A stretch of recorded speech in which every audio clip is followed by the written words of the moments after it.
Ito, real talk lang ha. Alam nyo kung anong pangit sa kabataan ngayon? Pagalitan lang ng konti, feeling nyo child abuse na. 'Di ba? Alam nyo ba ako? Lumaki ako sa palo. Lumaki ako sa hangir.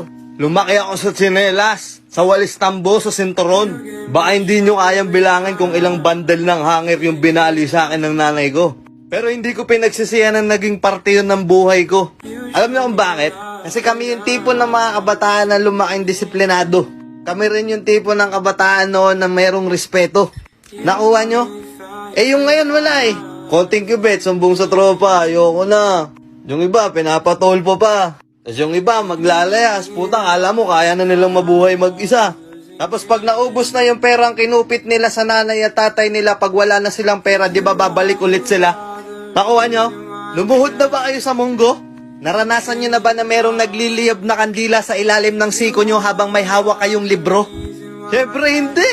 Kasi pagalitan lang kayo ng konti, feeling nyo child abuse na sa inyo yon. Di ba? Sa mga nanonood dito na halos kaidaran ko, alam kong naiintindihan nyo ako. Na kaya tayo noon pinalaki sa palo para lumaki tayong disiplinado at merong respeto. Kuha nyo? Pansinin nyo yung mga batang spoiled at binibigay lahat ng gusto. Di ba lumalaki yung ulo? Ako yung tipo ng batang napakakulit noon. Hindi ako mapalagay noon hanggat hindi ako nakakapaglaro mula umaga hanggang hapon. Anak, halika na, uwi ka na. Maghapon ka na naman sa kalyen, punyeta ka. Yung tipong hindi pa lumalapat yung tsinela sa akin puwitan, sasabihin ko na kagad, ma, tama na ma. Di ba? Pero ngayon iba na.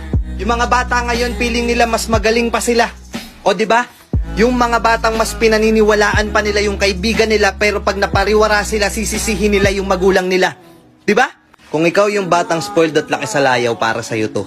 Hindi ko sinasabing lahat ng magulang pinapalo tayo para lumaki tayong disiplinado at may respeto. Meron din talagang mga magulang na hindi ko alam kung anong trip nila at ginugulpi nila yung anak nila at bakit ganun yung kanilang trato. Pero isa lang yung pinapasalamat ko, na maliit pa lang ako, pinutol na kagad yung sungay ko. Kuha nyo?